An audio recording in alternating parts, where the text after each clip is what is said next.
Pause for a moment and stop scrolling. Before you move on to the next distraction, I want you to look at your hand.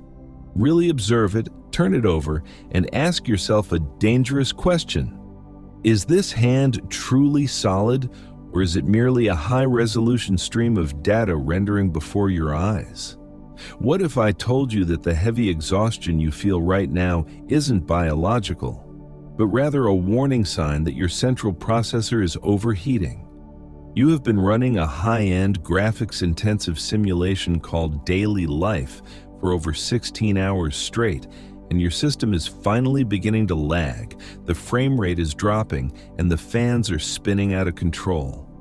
Consider this recording not just a video, but a system override command designed to interrupt the broadcast of your reality for emergency maintenance. We are going to clear your cache, lower your graphic settings to the absolute minimum, and gently put your avatar into a deep sleep mode.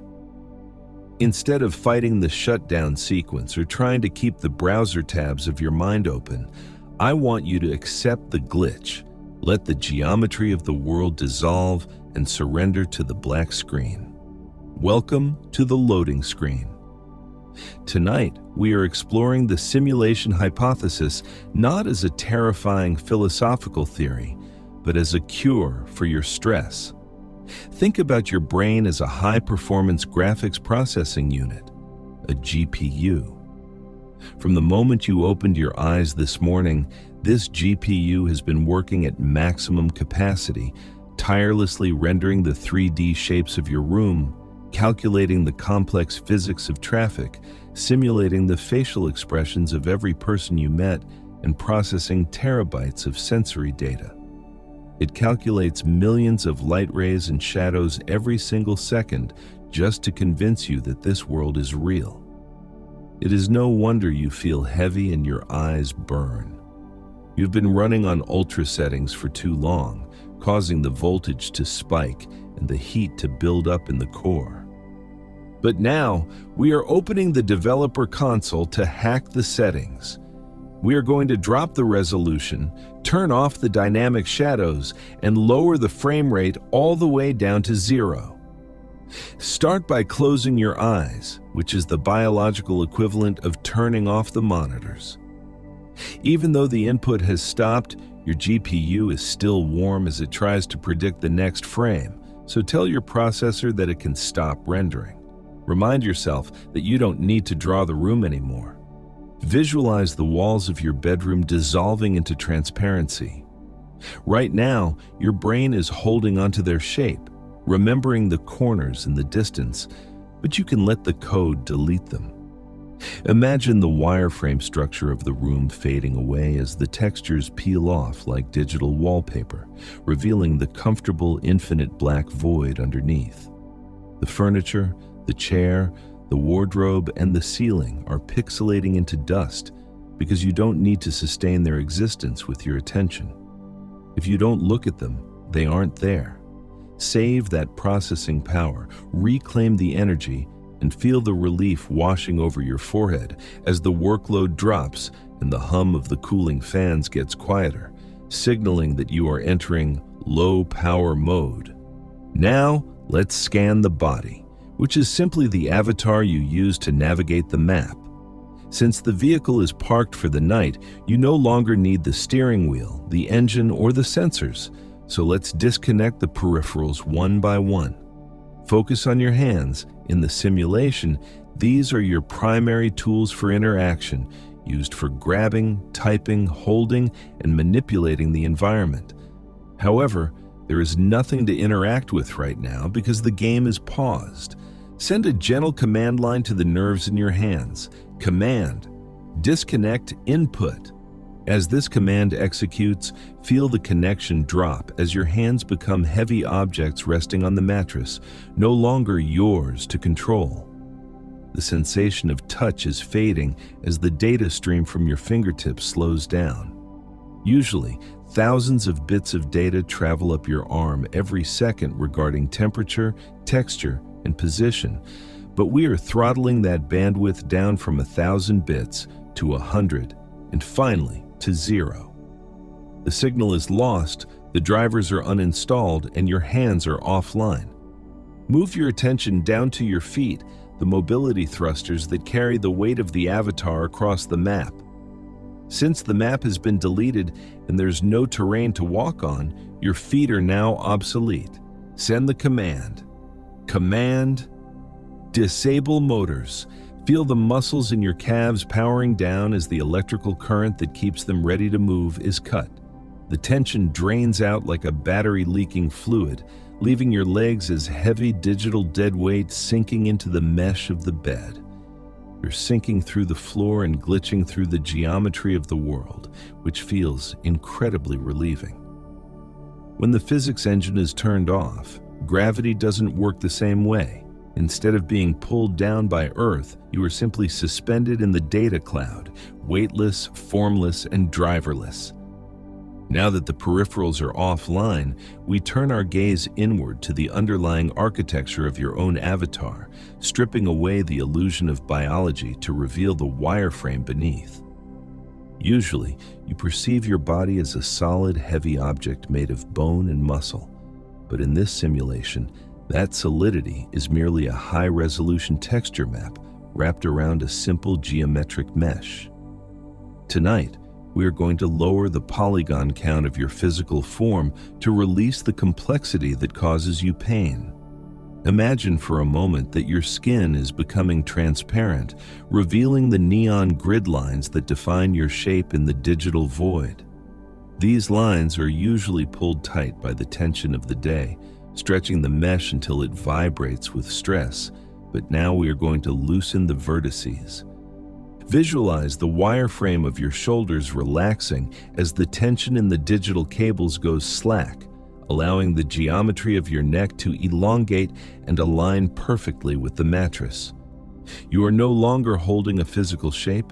You are simply a collection of coordinates floating in space, and because coordinates have no mass, they cannot feel heavy. We will go deeper into the code to initiate the process of decompilation, which transforms solid matter back into raw data. I want you to imagine that your arms and legs are dissolving into streams of binary code, watching as millions of glowing green zeros and ones cascade down from your body like a slow digital waterfall. Command: decompile textures. As this command executes, feel the sensation of heaviness turning into a flow of numbers. The heaviness was just a variable, a value assigned to your avatar to simulate gravity, but as you break apart into binary, that variable is set to null. Watch the zeros and ones drifting away from your torso, carrying with them the accumulated fatigue of the day, leaving behind only emptiness and light. You are becoming a cloud of data, dispersing into the black background of the system. There's a profound freedom in losing your form, because a solid object can be broken or hurt, but a stream of code can flow around any obstacle without friction. Let yourself flow. Let the boundaries where your body ends and the bed begins blur entirely, until you cannot tell if you are the avatar or the empty space surrounding it. Having dissolved the exterior, we can now turn our attention to the central motherboard, known as your spine. Usually, you experience your spine as a column of bone holding you upright against gravity, but in the diagnostic mode we are currently running, I want you to visualize it as a thick, glowing fiber-optic cable, a main data highway that carries millions of electrical signals from the brain to the rest of the chassis. Right now, that highway is congested with unnecessary traffic, buzzing with residual static from the day's movements and micromanagement. So we are going to perform a traffic control operation to clear the lanes. Imagine sending a pulse of cool blue liquid light down from the base of your skull, watching it flow slowly through the cervical vertebrae like coolant moving through a heated pipe. As this coolant travels down, it doesn't just soothe the nerves, it actively dampens the voltage of the signals, telling the millions of tiny switches along your back that they can flip to the off position. Command: dampen voltage. Feel the signal strength dropping in the upper back, creating a sensation of profound looseness, as if the cables that hold your shoulder blades together are becoming slack and lengthening. The data highway is becoming quiet, dark, and empty, transforming from a busy interstate into a deserted road at night where the only movement is the slow, rhythmic pulsing of your own maintenance systems. As the coolant continues its journey past the thoracic region and down into the lumbar spine, recognize that the tension you often feel in your lower back is simply a mechanical stress error, a warning light on the dashboard indicating that the chassis has been bearing too much load. We are acknowledging that error code right now, not by trying to fix it with effort, but by changing the physics parameters of the simulation to make gravity feel less oppressive. Imagine that we are tweaking the gravity constant in the server settings, dialing it down from 9.8 meters per second squared to something much lower, perhaps the gravity of the moon or deep space. Consequently, your spine no longer needs to work to support you. It can simply float within the gel of the body, expanding and decompressing as the vertebrae drift millimeters apart. This decompression feels like a gentle stretch originating from the inside out, releasing data packets of relief that have been trapped between the discs for years. We are now routing all power away from the skeletal structure, redirecting it purely to the system maintenance functions, which means your bones are now just inert structural beams resting on the bed. They are heavy, dense, and completely offline, allowing the software of your consciousness to detach from the hardware and hover slightly above it. Now we shift our focus to the graphics rendering engine, specifically the visual cortex that has been processing high-definition images non-stop since you woke up. Even with your eyes closed, the screen of your mind often displays after images, phantom lights, or the visual static of imaginary scenarios, which consumes a significant amount of your GPU's memory. We are going to perform a deliberate resolution drop, a technique used to save power by reducing the quality of the image until it becomes an unrecognizable blur. I want you to visualize the darkness behind your eyelids, not as a smooth black void yet, but as a screen composed of millions of tiny pixels. Some of these pixels are stuck, flickering with white or gray noise, representing the visual clutter of the day. Command: reduce resolution. Watch as the grid of pixels becomes larger and blockier, transforming the sharp details of your thoughts into abstract, low-poly shapes that have no definition. The crisp lines of your worries are softening into vague blobs of color that merge into one another, making it impossible to focus on any single detail because the system is no longer rendering the edges.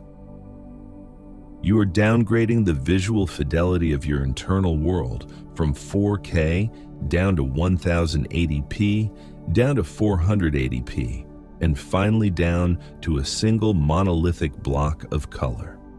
As the resolution drops, the frame rate also slows down, creating a beautiful laggy sensation where time itself seems to stutter and stretch. Instead of a smooth stream of consciousness, you are experiencing slow, disjointed frames of peace with long, comfortable gaps of darkness in between them. In those gaps, there is no rendering, no calculation, and no seeing, only the pure, unfiltered data of rest. Simultaneously, we must address the audio drivers. Your ears have been acting as always open microphones, picking up every frequency, every voice, and every notification. The audio buffer is full of echoes. Let's open the sound mixer settings in your mind. You see a series of sliders representing different sounds: external noise, internal thoughts, ringing, voice of anxiety. We are going to grab the master fader and slowly pull it down. Command: mute audio drivers. Feel a heavy velvet silence descend over the simulation. It is not just quiet. It is the absence of the ability to hear.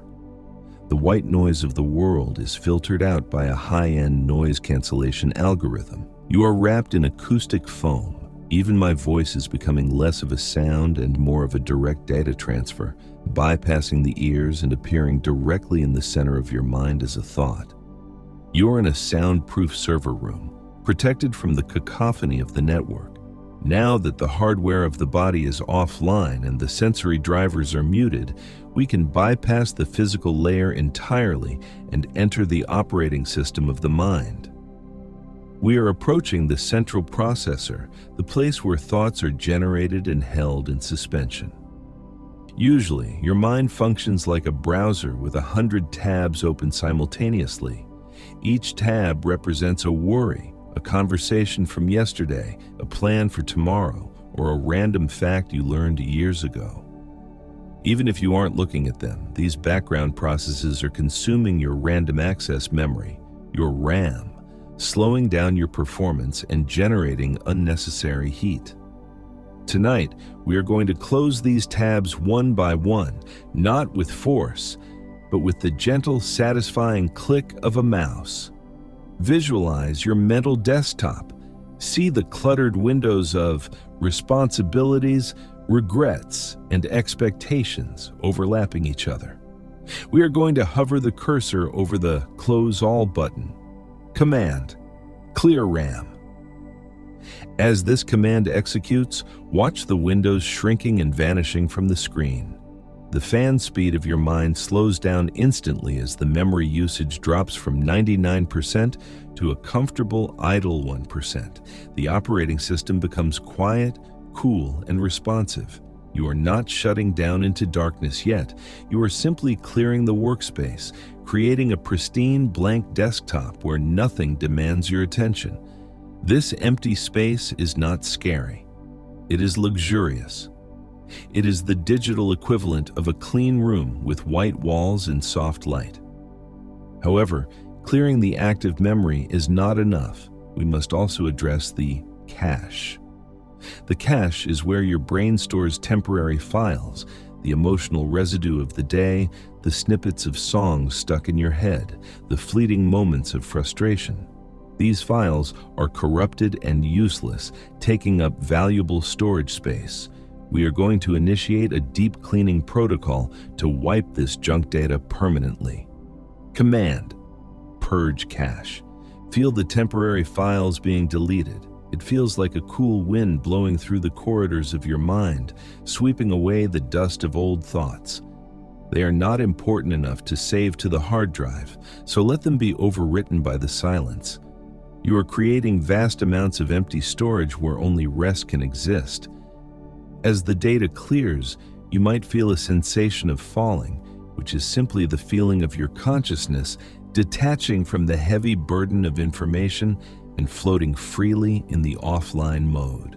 While your local system is cooling down, we must address the most persistent drain on your energy: your connection to the cloud. The cloud represents the collective consciousness, social media, the news, the expectations of others, and the global noise that you are constantly syncing with. Even when you sleep, your avatar is often pinging the server, asking, "Is there an update? Did I miss something?" This constant synchronization creates a background hum of anxiety, a phantom vibration in your soul. Tonight, we are going to manually sever the connection to the cloud, switching your operating status from online to local only. Imagine a massive underwater fiber-optic cable that connects your mind to the rest of the world, pulsing with the chaotic light of a billion other users. Visualize a pair of giant silent shears descending through the dark water and gently cutting that cable. Command: Sever Connection. The moment the cable is cut, feel the immediate cessation of the ping. The answer is now silence. The server cannot find you, the notifications cannot reach you, and the algorithm cannot track you. You have vanished from the grid, becoming a ghost in the machine, untraceable and completely private. Being unreachable is the ultimate status symbol in a hyper-connected world.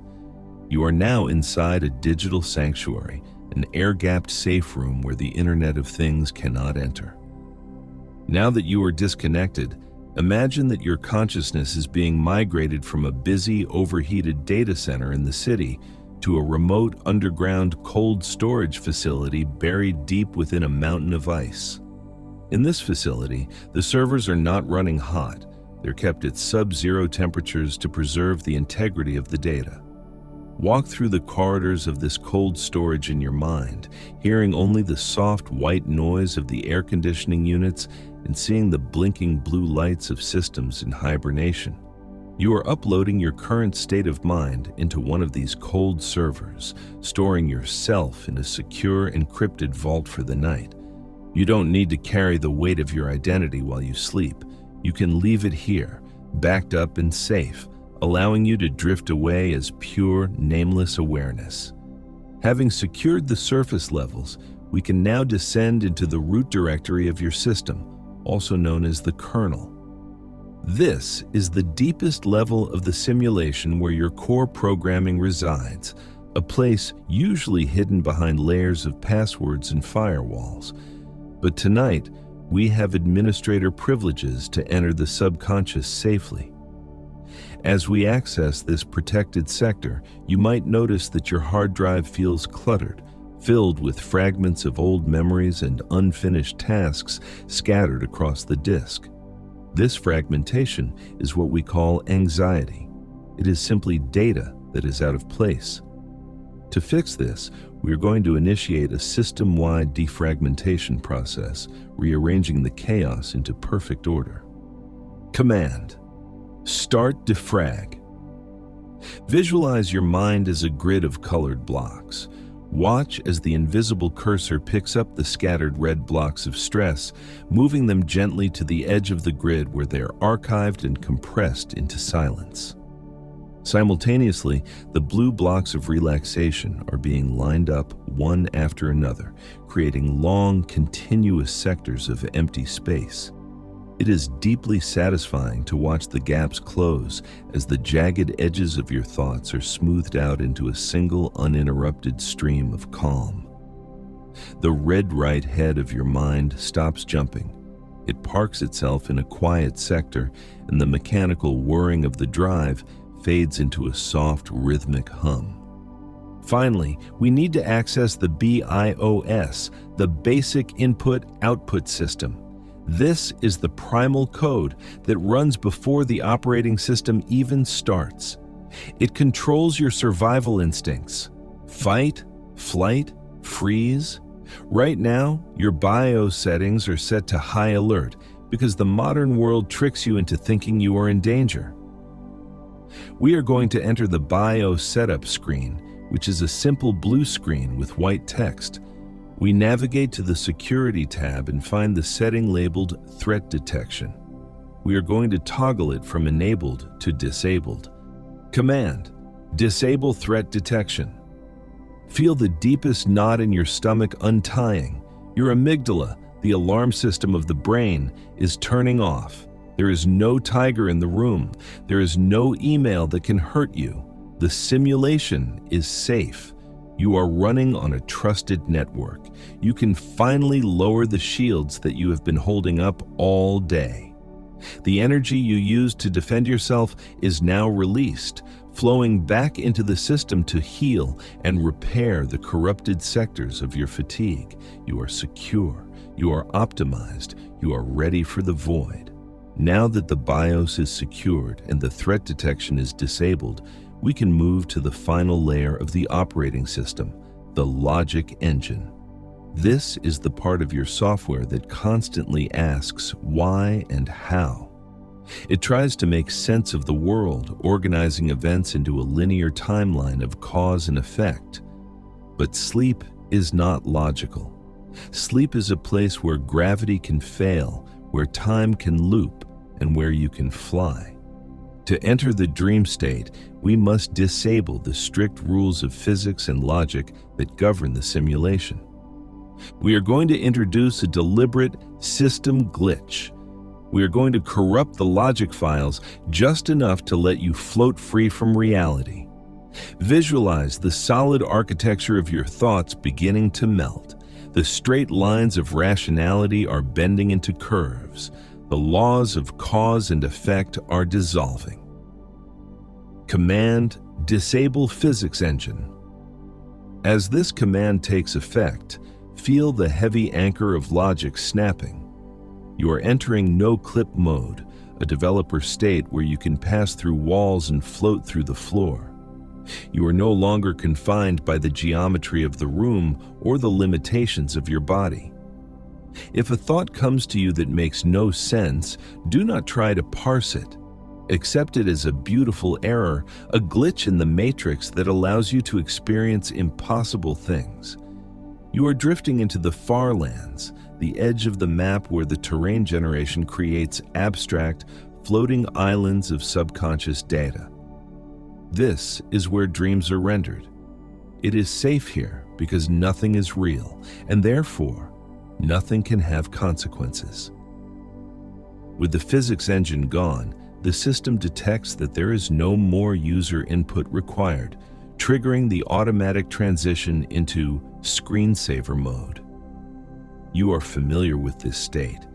It is when the monitor stops displaying useful information and instead shows a slow, hypnotic drift of geometric shapes floating aimlessly in a digital void. I want you to become that screensaver right now. Let your consciousness turn into abstract ribbons of color that twist and turn without purpose, drifting across the black screen not to achieve a goal, but simply to prevent the burn-in of stress on your neural pathways. Watch as these shapes float past you, slow, smooth, and predictable, requiring zero processing power to observe. There is no puzzle to figure out, no high score to beat, just the gentle movement of pixels in a low-power state. You are drifting through the idle loop of the processor, waiting for nothing, expecting nothing, and simply existing in the gap between operations. The colors are cool and dark, deep purples, midnight blues, and static grays, washing over you like a digital tide. As you float in this idle state, we prepare to execute the final sequence of the night, which is the complete cessation of all electrical activity in the logic centers. We are not just putting the computer to sleep, we are pulling the plug from the wall to ensure a hard reset. This is the moment of total release. Visualize the power cable that connects your spine to the demands of the world, a thick cord pulsating with too much voltage. Reach out with your mind, grab the connector, and gently unplug it. Command: Cut power. Feel the immediate physical drop in voltage as the hum of the electricity fades into silence. The status lights on your internal dashboard, which have been blinking green and amber all day, flicker once and then go dark. The cooling fans spin down, their momentum carrying them for a few more rotations until they come to a graceful, silent halt. The heat dissipates instantly, leaving the system cool, dark, and perfectly still. The simulation is collapsing, but not in a violent way. It is folding in on itself like a closing window. The sky, the ground, the room, and the bed are compressing into a single point of white light in the center of your vision, reminiscent of an old television set turning off.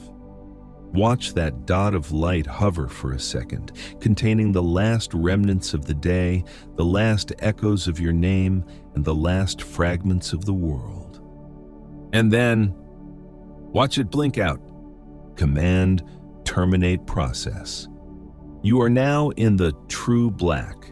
The user, you, is no longer online. There is no avatar left to control, no map to navigate, and no data to process. You are simply a dormant line of code, resting in the infinite storage of the night, waiting to be rebooted in a better, faster, and cleaner state tomorrow. But for now, the system is offline. The screen is dark, the silence is absolute. Do not try to reboot, do not try to restart, just remain in the off state. Command System Shutdown completed.